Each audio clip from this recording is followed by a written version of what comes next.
ধরে মিতালির দেখা পাওয়া যাচ্ছে না কেন? দেখো, এর প্রধান কারণ হচ্ছে 2024 সালে 5ই আগস্ট এবং তার আগে জুলাইয়ে গোটা বাংলাদেশে ছাত্র আন্দোলন শুরু হয়েছিল কি, যে কোটার বিরুদ্ধে, রিজার্ভেশনের বিরুদ্ধে একটি আন্দোলন হয়েছিল। সেই আন্দোলনের পরবর্তী সময়ে বাংলাদেশের সংখ্যালঘুদের উপর অত্যাচার এতটাই বেড়ে যায় যে ভারত এবং বাংলাদেশের মধ্যে সম্পর্ক তলানিতে যায় দিনকা দিন। এবং পরবর্তী সময়ে যখন 5ই আগস্ট বাংলাদেশের তৎকালীন প্রধানমন্ত্রী শেখ হাসিনা তিনি বাংলাদেশ ছাড়তে বাধ্য হন এবং পরবর্তীতে কিন্তু ভারত এবং বাংলাদেশের সম্পর্ক আরও তলানিতে যায়। গত সপ্তাহে থাইল্যান্ডে মোদির সঙ্গে, দেশের প্রধানমন্ত্রী নরেন্দ্র মোদির সঙ্গে দেখা হয়েছিল মোল্লা ইউনুসের, কিন্তু তাতে কোনো কাজ কিছু হয়নি। এক বা একাধিক যে ব্যবসায়ী যে প্রতিষ্ঠানগুলো আছে সেগুলো কিন্তু দিনের পর দিন ভারত বাংলাদেশের মধ্যে তলানিতে যাচ্ছে। এই মুহূর্তে ভারতবর্ষের কূটনীতিক সম্পর্ক তলানিতে, এবং এই মিতালির কবে দেখা হবে জানি না। তবে হলদিবাড়িতে যেভাবে আন্তর্জাতিক মানের যে প্ল্যাটফর্ম তৈরি হয়েছে তাতে কিন্তু এটা একটা আশার আলো দেখিয়েছিল গোটা উত্তর পূর্ব ভারতের মানুষ, ওপার বাংলায় যারা আছে এবং এপার বাংলা অর্থাৎ পশ্চিমবঙ্গে যারা আছে তাদের মধ্যে একটা নতুন করে উৎসাহ, উদ্দীপনা তৈরি হয়েছিল যে এপার ওপার বাংলার মেলবন্ধন আরও ভালো করে তৈরি হবে।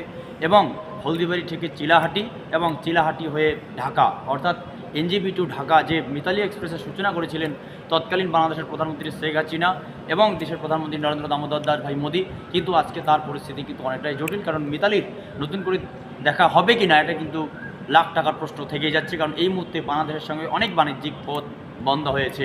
স্থলপথে যে সমস্ত বাণিজ্যিক পথ ছিল ভারত এবং বাংলাদেশের মধ্যে সেগুলো যেমন বন্ধ হয়েছে। আরেকটি বিষয় না বললে নয় যে গত সপ্তাহে কিন্তু তোমার 7 সিস্টার নিয়ে যখন চীনের সফর করেছিলেন মোল্লা ইউনুস, তখন কিন্তু 7 সিস্টার নিয়ে যখন প্রশ্ন তোলে তখন ভারত কিন্তু কড়া প্রতিক্রিয়া দিয়েছে। এবং সংখ্যালঘু নিরাপত্তার জন্য ইউনুস সরকার কতটা আন্তরিক সেটা প্রশ্ন যখন জাগছে, এই পরিস্থিতিতে কিন্তু মিতালির দেখা হবে কিনা জানি না।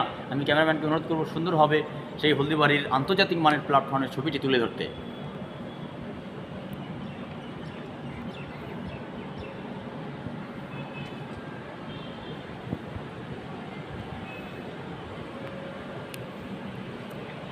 আমরা সরাসরি সেই ছবি আমি আপনাদের দেখাচ্ছি।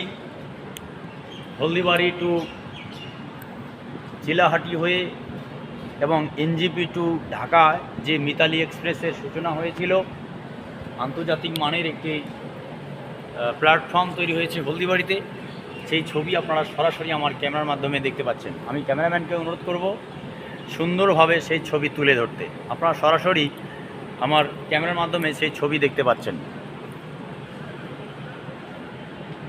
ক্যামেরাম্যানকে বলবো খুব সুন্দরভাবে ধীরে ধীরে সেই ছবিটি তুলে ধরতে। সেই ছবি আপনারা সরাসরি দেখতে পাচ্ছেন আমার ক্যামেরার মাধ্যমে যে এই আন্তর্জাতিক মানের যে একটি প্ল্যাটফর্ম, উন্নত প্ল্যাটফর্ম তৈরি হয়েছে। ইন্ডিয়ান রেলওয়ে এটা তৈরি করেছে, এটা দেখবার মতো হয়েছে।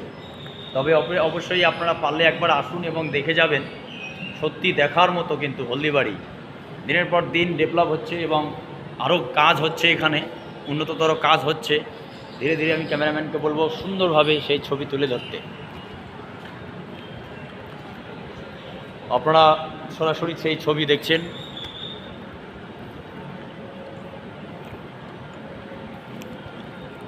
সুন্দর করে সেই ছবিটা নেওয়ার এখান থেকে অনুরোধ করব। নিচেও কিন্তু প্রচুর পরিমাণে একটা সৌন্দর্যায়ন হয়েছে। ছোট ছোট পার্কিংয়ের ব্যবস্থা করা হয়েছে, সৌন্দর্যায়নের কাজ চলছে।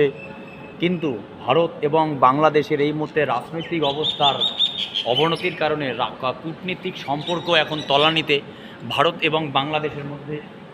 এই জন্যেই কিন্তু আশার আলো কবে জাগবে আমরা জানি না।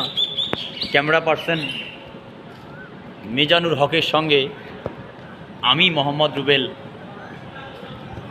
হলদিবাড়ি।